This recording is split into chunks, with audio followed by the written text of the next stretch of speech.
Здравейте, добре дошли в видео номер 2 от поредицата Темата на Деси. Преди да се гмурна в днешната тема, защото е голяма, дълга и малко тежка, искам да отделя няколко секунди, за да ви благодаря за невероятния отклик на първото видео от поредицата, за което знаете, че бях доста така... ми беше някакво тревожно преди да го пусна.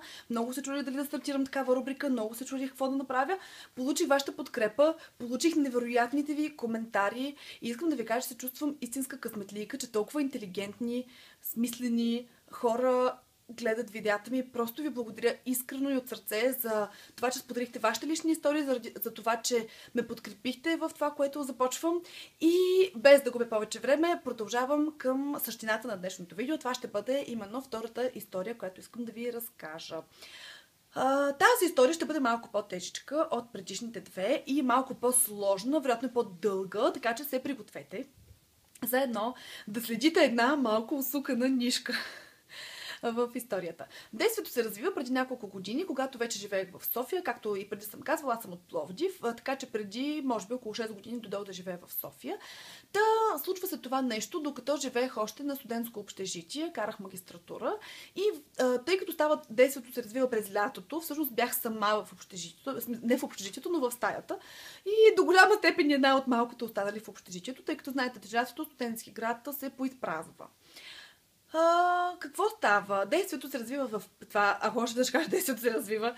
Случката се случва в петък, когато се прибрах от работа и бях смазана, общо дето от цялата работна седмица. Общо дето мога да кажа, че това нещо става в един много, много кофти, един от най-гадните, най-неприятните периоди в живота ми. Прибирам се аз, лягам се да спя. Много добре се спомням, че действието става, че се случва това нещо, защото какво ми става това действие? Действието на действието. Много добре се спомням, че това нещо се случва в петък през нощта. И в някакъв момент, както се спя, може би в фазата наистина на най-дълбокия сън, защото се спомня, че бях абсолютно неадекватна при събуждането, чувам телефона ми да звъни. Вдигам някаква тишина насреща, аз почвам да питам, кой е, какво става, почвам да си мисля, боже, петък вечер да не би някой ма приятел, тук нещо да й се случва, да ми звъни от някакъв номер, пък да няма обхват, не мога да разбера какво става. Върнах обаждането на номера, тъй като номера не е скрит. Аз виждам номера, просто не излиза нищо, т.е. не на някой ме е познат, не излиза име.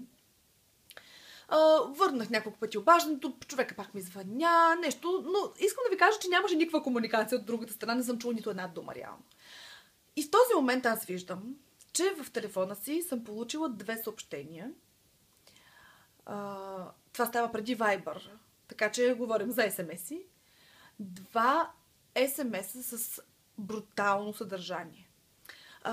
Общо взето става дума за изключително извратени съобщения с сексуално заплашителен характер. Така ще се опитам да ги обясня. Няма да кажа какво пише в тези SMS. Искам да ви кажа, че всъщност в целия си живот само на 2 човека съм казвала какво пише в тези SMS, защото са толкова отвратителни, че изобщо не искам да някой да свързва такъв тип неща с мен. Наистина много, но много държа да наблегна не само на сексуалното съдържание, на заплашителността в тези SMS-и.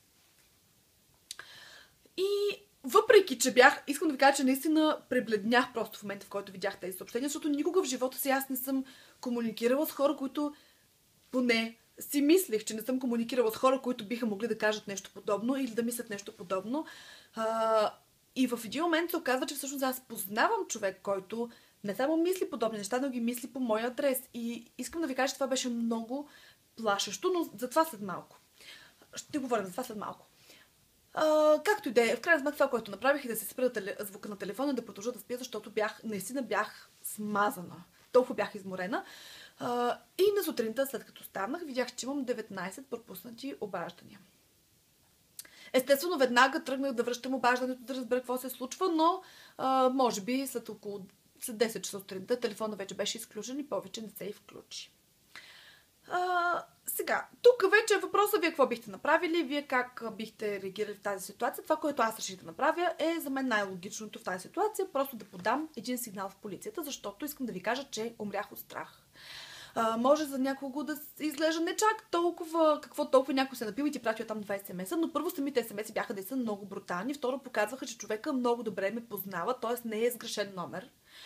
Защото бяха споменати някакви неща, просто и беше споменато името ми, беше споменато това, че съм с цвета на косата ми, защото аз тогава не бях, както съм сега, с естествената си коса.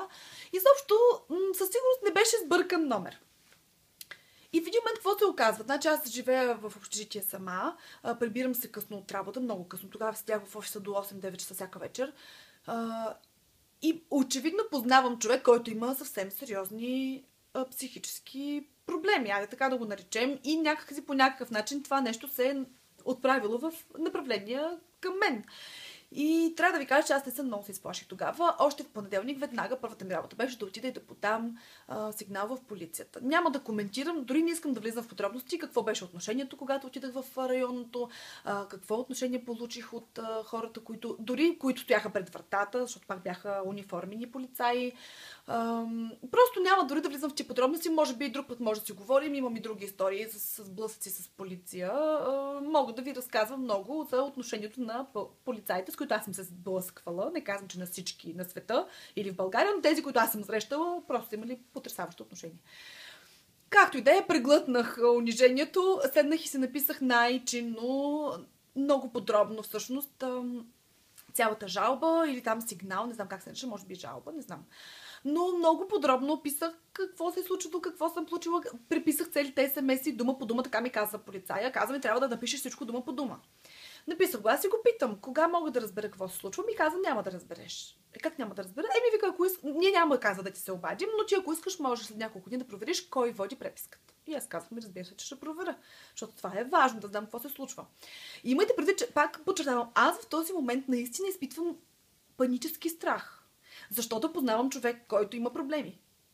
И не знам кой е. Което е най-гадното, защото ти виждаш, че очевидно познаваш човека и започва да превърташ в главата си всички свои познати мъже.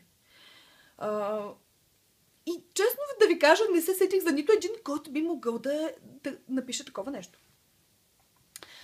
След 2 дни, или 1 или 2 дни, много кратко време след като отидох в полицията, пуснах тази жалба, този сигнал, ми се обажда един... Сега, тук не искам да звуча невежа, но аз не съм невежа, не мога да ви кажа дали човека беше дознател, дали беше следовател, дали има разлика между двете неща, изобщо не мога да ви кажа, но ми се обажда един разследващ полицай, така ще го нарека, от този тип полицай, които ходят цивилни. И ми се обажда и ми казва, добър ден, аз съм еди кой си, аз в момента се занимавам с вашия сигнал, с вашата жалба, дали може да дойдете в районното да поговорим. Казвам, разбира се, буквално даже както бях в офиса, директно тръгнах от работа. Отидох там и искам да ви кажа, че бях много приятно изненадана. Първо от бързината, с която се развиват действията. Второ от самия полицай беше много възпитан, много интелигентен. Така изглежда много интелигентен. Сега изключвам пак някой от рода на отивам аз при него, сядам и той ми казва: добре, кажи сега кой беше. Ама казвам, аз ако знаех, какво ще да правя при вас? Нямаше да пускам такава жалба срещу неизвестен човек, нали? Не, кажи кой беше. Ма не знам кой е бил. Нямам никаква представа кой е бил. И той започва. Айде сега кажи за бившото ти гадже, кажи сега за по-бившото ти гадже, кажи за най-бившото ти гадже, някоя приятелка на твоя гадже, някоя жена, имала ли си някоя жена, някакви такива неща. Казвам, не. Аз това нещо вече съм го свършила. Аз съм превъртяла лентата и съм минала по азбучен ред буквално целият телефонен указател, за да не пропусна някой човек. Ако съм знаела кой е, най-малкото ще да дойде да ви кажа, този е. Отидете и вижте какво е правил в този ден, проверете малко да го стреснете и така нататък. Нали, този човек ме заплашва. Та имахме така доста дълго време този диалог. Кажи кой е, ми не знам кой е. Хайде, кажи ми, не знам. Хайде и така нататък. Няма значение. Но както и да е. Говорихме си с този полицай, казах му, че нямам никаква представа. Той продължи да ми се обажда няколко дни, да ме държи в течение, което също много ми допадна, защото ми се обаждаше буквално всеки ден, за да ме държи в течение. Какво се случва, докъде е стигнало разследването, така. И тъй като за някой няма да бъде много приятно, но историята остава с отворен край, защото така и не се разбра кой е този човек. И до ден днешен аз не знам кой беше човека, който ми изпрати тези отвратителни съобщения. Защото се оказа, че този номер принадлежи на една жена, която аз не познавам, тя също не ме познава и просто жената имала лошия късмет да се изгуби или да й бъде откраднат телефона. И всъщност в този период, в който телефон е бил изгубен, някой го намира, явно този някой ме познава и решава да използва анонимността, която му дава чуждия телефон, за да сподели тези си странни намерения към мен. Съжалявам, че просто не мога да ви кажа повече и аз самата до ден днешен не знам. Много пъти съм си връщала лентата, много пъти съм минавала, пак ви казвам, по азбучен ред през всичките си познати, но така и не можах да разбера кой е бил човекът, който тогава ми изпрати тези смс. Но не това е краят на нашата история. Нашата история се разви много интересно, защото в един момент разследващия полицай започна да ми пише съобщения в 11 часа вечерта. И знам, че сега сигурно много от вас си казват, не е възможно. И аз така си казах, не е възможно. Не са били в никакъв случай някакви заплашителни смс-и, не са били като... не са били копи-пейст това, за което аз бях подала сигнала. Но този полицай започна да ми праща някакви съобщения от рода на аз съм в студентски град, еди къде си съм седнал, ела в 11 часа вечерта. На което аз не отговарям изобщо. Праща ми втория смс, който беше някаква, примерно само въпросителна. Аз не му отговорих. И... след това се чухме, на следващия ден или на последващия, той ми звънна. Естествено, той ми звънна. Той ми се обади и там нещо от рода на ти получила ли се смс? Ами да, получила съм смс. Ами защо не ми отговори? Защото така съм преценила, така и така. И аз в някакъв момент просто се опитах да му намекна, че предпочитам да не продължава с тези, как да ги наречем? Не знам дори как да го нарека, той е толкова неловка цялата ситуация, но намекнах му да ме остави на мира, така да се каже. И той наистина го направи в интерес на истината. Но сега да сложим точка на тази история и да отворим голямата скоба на моите разсъждения по темата. Искам да ви кажа, че в тази ситуация аз толкова омерзена, отвратена и разочарована рядко в живота си съм се чувствала. И понеже знам, че много хора, които гледат това видео, ще си кажат, че аз си го преиграва, защото аз имах лично много мои приятели, които ме опрекнаха, когато им споделих точно тези си чувства и казаха, аз стига се лигавила, много важно, че човекът ти писал 2-3 смс-а, голяма работа, в крайна сметка човек среща хора в ежедневието си по всякакви различни поводи и ако той те е харесал и що да не, нали? Защо да не? Ще ви кажа защо да не. Аз ще ви кажа защо аз се почувствах отвратена. Аз подавам сигнал в полицията не за да си търся свалки, не за да си търся гадже. Давам всичките си лични данни в полицията не защото искам всички полицаи в районното управление да боравят с тези лични данни както намерят за добре. Не, нищо подобно. Всички данни като адрес, телефонен номер, имейл и какво ли още не, този разследващ полицай има в ролята му на длъжностно лице, което извършва определено разследване по даден сигнал. Да използваш тази информация за всякакви лични цели, за всякакви други цели извън разследването на конкретния подаден сигнал, за мен е повече от отвратително и е злоупотреба със служебно положение и чисто човешки е грозно и неморално. И сега си представете случката. Аз живея сама в студентски град. Получавам заплашителни смс-и, от които изтръпвам от страх. Подавам сигнал в полицията и започвам да получавам смс-и от разследващия полицай.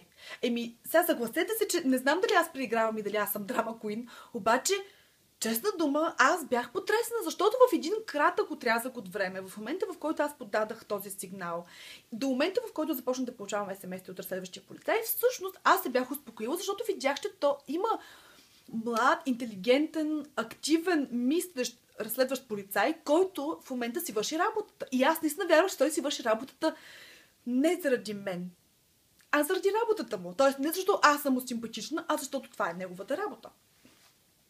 И в един момент разбрах, че всъщност всичко това нещо явно се е въртяло около друго.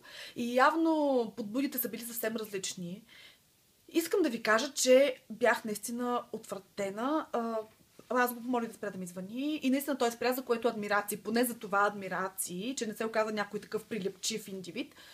Но, не знам, аз също намирам тази история за пократителна и за изключително странна сама по себе си. И както казах вече няколко пъти, знам, че много хора ще кажат, какво толкова е станало. За мен това беше наистина много голяма драма. Аз тогава се почувствах истински...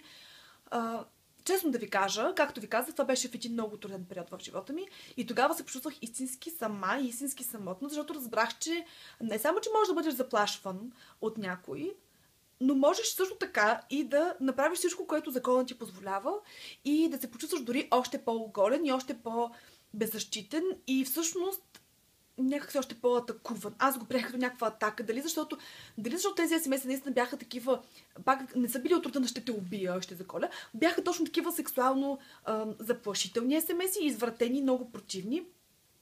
И аз като жена се почувствах много наранена по този начин, много заплашена като жена. И когато започна разследващия полицай да ти праща смс-и, да ти прави някакви елементарни свалки, повярвайте ми, чувството е много, много крайно неприятно. Ако в миналото видео говорихме за едни, да кажем, по-безобидни ситуации, за мен тази наистина изобщо не е безобидна. Искам да ви кажа, тук първо говорим за заплаха от страна на първия човек, който беше пращал съобщенията, после говорим за злоупотреба с служебно положение. За мен това е злоупотреба с служебно положение. И трето говорим за това, че в крайна сметка този казус така и не беше никога разрешен. В момента, в който аз казах на полицая да не ми се обажда по такива лични поводи, той спря изобщо да ме търси. Никога повече не съм получила каквато да била информация от полицията за този случай. И аз самата нямах никакво желание да ходя и да търся, защото не знам вие как бих постъпили, но аз просто исках да забравя тази цялата ситуация. Чувствах се толкова омерзена и отвратена, че просто исках да забравя цялата тази ситуация. Отново, както в миналото видео, ще се надявам на вашия принос в коментарите. Споделете ми вие какво мислите по темата. Дали бихте продължили, дали бихте отишли в полицията да потърсите, какво изобщо бихте направили. Защото това е много странна, съгласете се, това е много странна ситуация. Така че, надявам се да ми споделите вашето мнение по въпроса. Благодаря ви, че слушате тази моя дълга и сложна пледуария и се надявам да ви било интересно, но надявам се най-вече да е полезно за някого това, което аз споделям и изобщо всичките разсъждения, които и вие споделяте в коментарите. Благодаря ви още веднъж, че бяхте с мен в днешното видео и се надявам да се видим отново следващия път. Чао!